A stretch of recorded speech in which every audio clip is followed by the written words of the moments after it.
بسم الله الرحمن الرحيم الحمد لله رب العالمين والصلاة والسلام على أشرف المرسلين سيدنا محمد وعلى آله وصحبه أجمعين. Chers frères et sœurs en islam, assalamu alaikum wa rahmatullahi ta'ala wa barakatuhu. Ramadan Mubarak, que le Ramadan soit un mois béni pour nous tous. Amin, thumma amin. Aujourd'hui, on a l'occasion de partager ce moment-là, avec toute cette fraîcheur-là, et surtout avec la bénédiction du mois de Ramadan, et pour échanger ensemble quelques notions coraniques.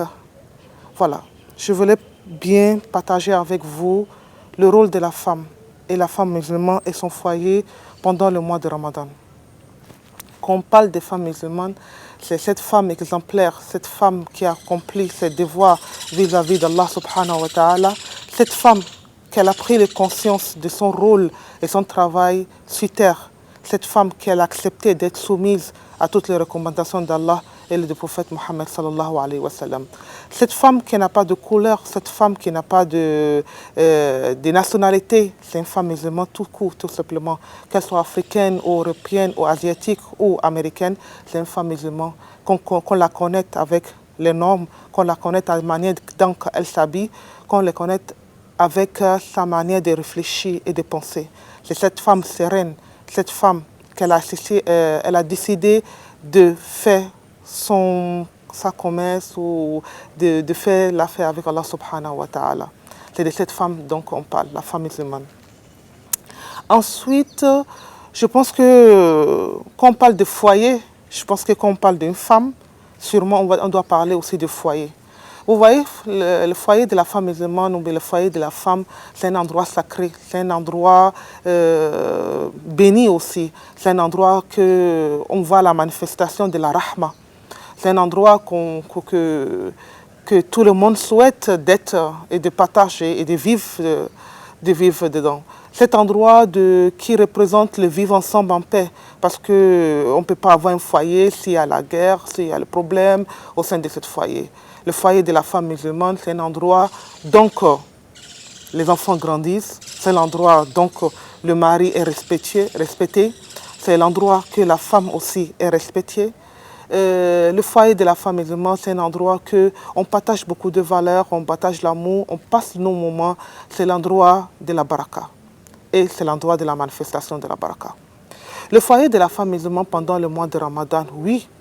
Quand on parle de Ramadan, on va parler de manger, de boire, on va parler de partager, on va parler de l'adoration, on va parler de tant de choses, beaucoup de choses.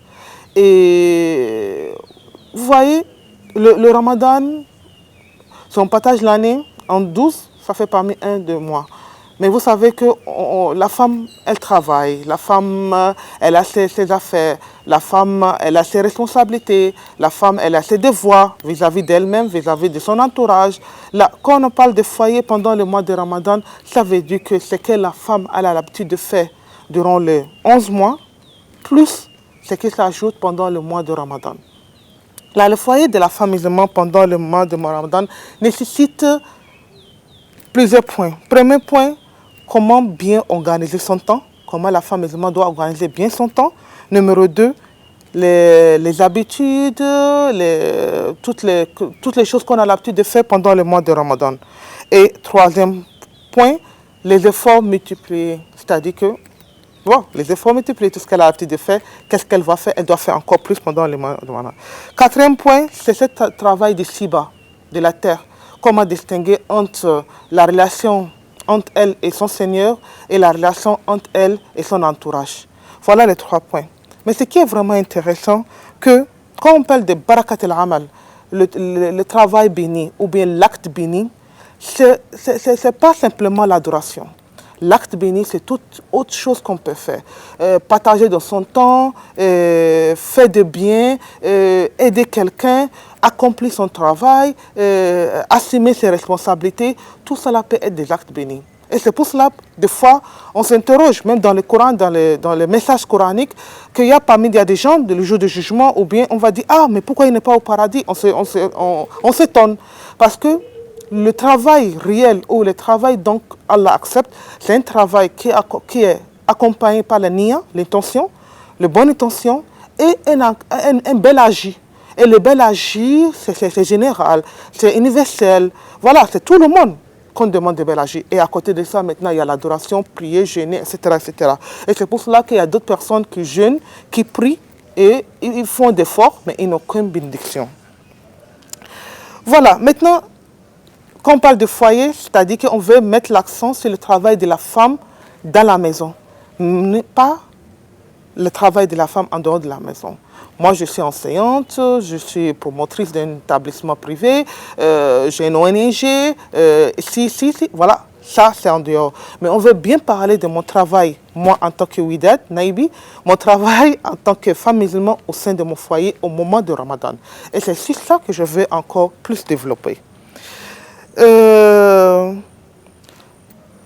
Pour qu'un projet soit réussi, ou bien quand on va parler de développement d'un projet, je pense que d'abord, la maison, c'est tout un projet aussi.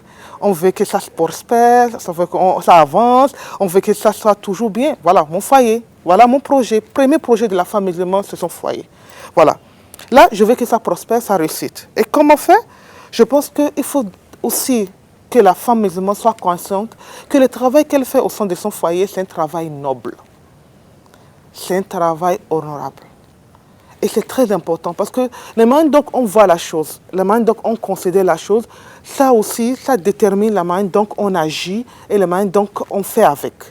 Et c'est dommage que la plupart des femmes musulmanes, elles se sentent brimées, elles sont des complexes parce que le manière dont on l'a appris, le travail de la maison, c'est le travail du domestique. Quand moi je travaille à la maison, c'est comme si on me considère comme domestique. Quand moi je sais mon mari, quand moi je sais mes enfants, quand je reste là, je ne fais rien, ou bien je ne sors pas, je n'ai pas d'autre travail, c'est comme si je ne travaille pas, ou bien je suis sans emploi. Au contraire.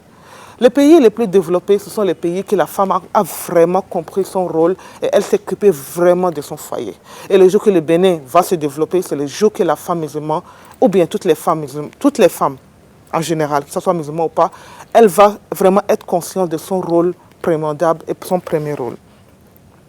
Vous voyez que on a l'adoration, il y a les prières, toutes les 5 prières, il y a les prières surrogatoires, les prières de nuit, les prières de tarawih, et maintenant les 10 derniers, on a les tahajjud, et puis il y a les itikaf, ceux qui vont aller passer le moment dans la mosquée pendant certains jours. Vous voyez tout ça là, il y a la lecture du Coran, il y a le sadaqa, il y a tout ça là. Comment je vais gérer, moi, en tant que femme musulmane, entre ça et entre préparer, accompagner les enfants, accompagner mon mari, s'occuper de mon mari, de mes enfants, tout et tout, et la cuisine, tout et tout, comment je vais arranger, comment je vais m'en sortir entre les deux. Il y a la nourriture de l'aube, il y a la nourriture de rupture de jeûne. Moi, je pense que c'est très simple. Il faut simplement que la femme soit encore plus dynamique, parce que la femme toujours, elle est dynamique, parce qu'elle essaye de faire plusieurs choses à la fois. Il faut qu'elle arrange, et il faut qu'elle n'oublie pas que l'un n'exclut pas l'autre, mais ce qui est extraordinaire. Allah subhanahu wa ta'ala, il est vraiment généreux. Et il est généreux, personne ne peut l'imaginer. Et c'est vraiment grave quand on met une barrière entre la femme et son Seigneur. Parce que quand la femme sait comment son Seigneur l'aime, et d'ailleurs il nous aime tous, elle comprend que vraiment, qu'elle travaille, peu importe, et simplement qu'elle soit consciente que le travail que je suis en train de faire, même actuellement ce que je suis en train de faire, c'est le moment de rentrer à la cuisine, c'est le moment d'aller à tafsir, aujourd'hui c'est dimanche, mais en même temps, je mets en ma tête, je reformule la niya. Je dis, Allah subhanahu wa ta'ala, le travail que je suis en train de faire actuellement, le travail que je suis en train de faire, préparer, arranger, préparer la trappe, descendre la trappe, aller au marché, faire tout ce que je suis en train de faire, à la place d'aller à la mosquée ou lire le Coran, Dieu considère ça comme une ibadah, considère ça comme une adoration. Et en même temps, c'est même plus recommandé, ça a plus de valeur parce que en même temps, j'accomplis ma mission, mon travail, mon devoir, et en même temps, je fais ça avec amour, je fais ça avec joie. En même temps, je suis soumise à Allah subhanahu wa ta'ala dans cette loi de la nature que la femme, elle a un rôle spécial à faire. Et en même temps, c'est dans le mois de Ramadan. Là, vous imaginez, et c'est vraiment extraordinaire. Et quand Allah agrée ce travail, cet acte, vous voyez, la récompense est multiple.